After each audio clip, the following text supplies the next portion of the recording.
வணக்கம்.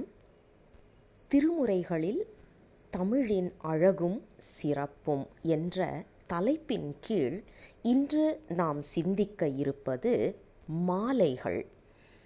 நம்ம தமிழ் கலாச்சாரத்தில் இந்த மாலைகளுக்கு எத்தனை பெரிய ஒரு வரவேற்பு இருக்குது அப்படிங்கிறது நம்ம எல்லாருக்குமே நன்றாக தெரிந்த ஒன்று. அதாவது ஒரு குழந்தை பிறப்பில் இருந்து, திருமணத்தில் இருந்து, வரவேற்பில் இருந்து, இறுதிச் சடங்கு வரைக்கும் இந்த மாலைகளுக்கு ஒரு சிறப்பு இடம் உண்டு நமது கலாச்சாரத்தில். இந்த மாலைகள் எதனால் செய்யப்படுகின்றது அப்படின்னு நாம் கொஞ்சம் ஆராய்ச்சி பண்ணி பார்க்கும்போது நம்ம எல்லாருக்கும் இன்று நன்றாக தெரிந்தது பூமாலை. பூவை கோத்து மாலையாக கட்டுறது. அடுத்தது பார்த்திங்கன்னா சிலர் கொஞ்சம் கூட வசதியானவங்க பொன் மாலை என்று செய்வார்கள். சிலர் இன்னும் அடுத்த நிலைக்கு போய் நாம் பார்க்கும்போது பாமாலைகளும் இருக்கின்றன. ஆக பூமாலை, பொன்மாலை, பாமாலை என்று மாலைகள் 3 விதமாக நாம் பார்க்கின்றோம். இதில் இந்த பூமாலையுடைய சிறப்பு என்ன அப்படின்னு பார்த்திங்கன்னா அதனுடைய வாசனை, அழகும் அதனது நாற்றமும் மிகவும் முக்கியத்துவம் வாய்ந்தது. ஆனால் இதோடைய ஒரே ஒரு சின்ன இடர்பாடு என்னன்னு பார்த்திங்கன்னா உடனே அது வாடி போயிடும். வாடி போச்சுன்னா அந்த அழகும் மனமும் அதனை விட்டு நீங்கி விடுகின்றது. அடுத்தது பார்த்திங்கன்னா பொன்மாலை. பொன்மாலையோடைய அழகு அதை பார்க்கும்போதே நம்ம கண்ணை பறிக்கிற ஒரு அழகு இருக்குது. ஆனால் அதற்கு வாசனை கிடையாது. பூமாலைகள் மாதிரி அல்லாமல் பொன்மாலைகளை நாம் மீண்டும் பயன்படுத்தலாம் வழிபாட்டுக்கு. இது இரண்டும் அல்லாமல் 3வது ஒரு மாலை இருக்கின்றது என்பதை நாம் ஏற்கனவே பார்த்தோம். அதற்கு பாமாலை என்று பெயர். அதாவது மலர்களை கோர்த்து செய்யும் மாலைகள் போலவே பாடல்களை கோர்த்து அழகான தமிழ் பாடல்களால் ஆன மாலை.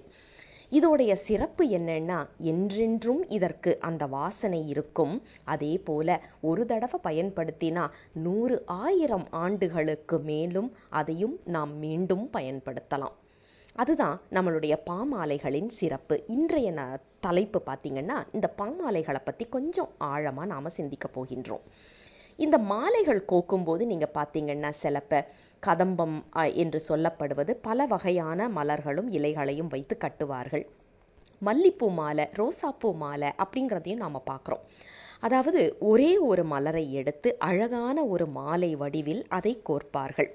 இதுதான் பதிகம் என்று சொல்லப்படுவது. அதாவது இப்போ இன்னைக்கு நாம் பார்க்குறோம் ஒரே பா வகை எடுத்து, அதாவது வெண்பா அல்லது கட்டளை கலித்துறை இந்த மாதிரி ஏதாவது ஒரு பா வகையை எடுத்து 10 பாடல்களோ அதற்கு மேலோ சேர்த்து ஒரு பதிகம் என்ற முறையில் அதை கொடுப்பார்கள். நமக்கு 12 திருமுறையிலையும் அதிகப்படியான ஒரு பாடல் வகை அப்படின்னு பார்த்திங்கன்னா இந்த ஒரு மலர் கொண்ட மாலை போல அமைந்திருக்கின்ற பதிகங்கள். அடுத்தது பார்த்திங்கன்னா 2 வச்சு கோப்பாங்க. ஒன்று ஒரு மஞ்சள் ரோசாவும் ஒரு சிகப்பு ரோசாவும் அப்படிங்கிற மாதிரி ஒரு 2 கலர் காம்பினேஷன் மாதிரி வச்சு 2 மலர்களை வைத்து கோக்கும் மாலைகள் இருக்கின்றது.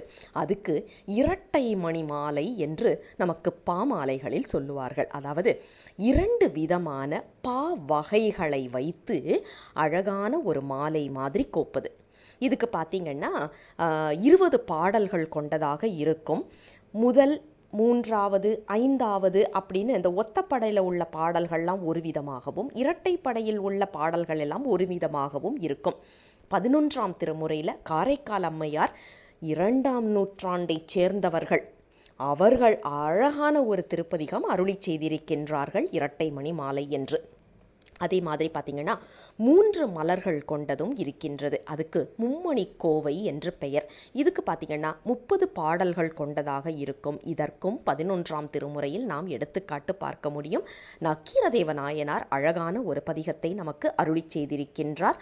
இதில் எப்படின்னா முதல் 4வது 7வது 10வது இப்படிப்பட்ட பாடல்கள்லாம் ஒரு விதத்தை சேர்ந்த ஒரு ரகத்தை சேர்ந்ததாக இருக்கும். 2வது பாடல், 5வது பாடல், 8வது பாடல், 11வது பாடல் இது எல்லாமே வேறு ஒரு ரகத்தைச் சேர்ந்ததாக இருக்கும். 3வது, 6வது, 9வது, 12வது பாடல் இப்படிப்பட்டதெல்லாம் இன்னும் ஒரு ரகத்தைச் சேர்ந்த பதிகங்களாக இருக்கும், பாடல் வகைகளாக இருக்கும். இதை கோர்த்து அழகான ஒரு மாலை கட்டினால் எப்படி இருக்குமோ அப்படிப்பட்டதுதான் இந்த மும்மணிக்கோவை என்று சொல்லப்படுவது. அதே மாதிரி பார்த்தீங்கன்னா நான்மணி மாலை அல்லது நால்மணி மாலை என்று சொல்லப்படுவது 4 விதமான பாவகைகளை கொண்ட ஒரு மாலை அமைப்பு. இது 40 பாடல்கள் கொண்டதாக இருக்கும். இதுக்கும் நாம் 11ஆம் திருமுறையில் எடுத்துக்காட்டு பார்க்க முடியும். பட்டினத்தார் அருளி செய்திருக்கின்ற பதிகங்கள் இருக்கின்றன.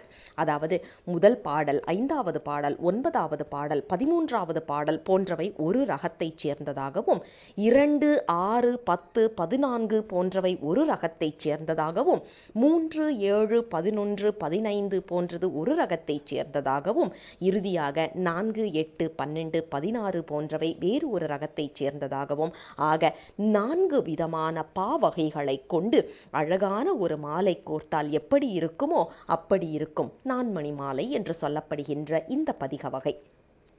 இதற்கெல்லாத்தும் முத்தாய்ப்பாக நாம் பார்க்க போவது அந்தாதி தொடை என்று சொல்லப்படுவது.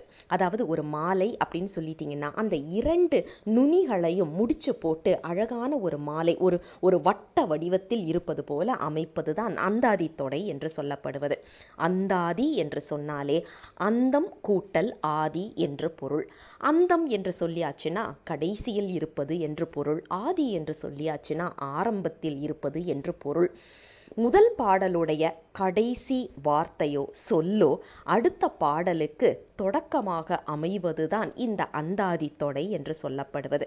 11ஆம் திருமுறையில் காரைக்கால் அம்மையார் அழகான ஒரு அற்புத திருவந்தாதி நமக்கு அமைத்து கொடுத்திருக்கின்றார்கள். 100 பாடல்கள் கொண்டது.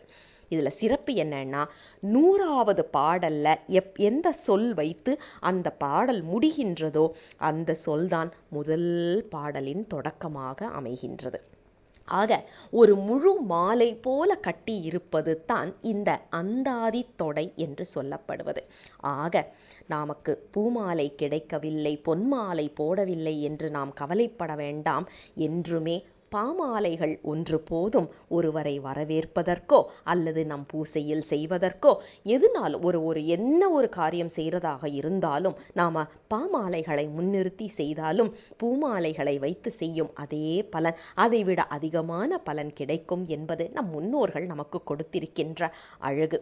தமிழில் பார்த்தீங்கன்னா எத்தனையோ இந்த மாதிரி அற்புதங்கள் எக்கச்சக்கமாக கொட்டியிருக்கு. என்ன இதில் சிறப்பு அப்படின்னு பார்த்தீங்கன்னா, இலக்கணம் இலக்கியம் என்று ஒரு வகை, அடுத்தது கணிதம் அல்லது நம்ம மூளையை அது அறிவு சார்ந்தது ஒரு விதம். ஆனால் தமிழில் மட்டும்தான் அறிவும் அனுபவமும் ஆராய்ச்சியும் எல்லாம் கலந்த ஒரு அழகான ஒரு திருமுறைகள் என்று நமக்கு கொடுத்திருக்கின்றார்கள். இது மாதிரி நிறைய சிறப்புகள் இருக்குது. ஒன்றொன்றாக நமக்கு சிந்திப்பதற்கு வாய்ப்பு நமக்கு எப்படி கிடைக்கின்றதோ அப்படி பார்க்கலாம். இன்றைக்கு நமக்கு மாலைகள் பற்றி பார்த்திருக்கின்றோம். மீண்டும் உங்களை சந்திக்கும் வரை உங்களிடம் விடைபெற்றுக் கொள்வது லாவண்யா.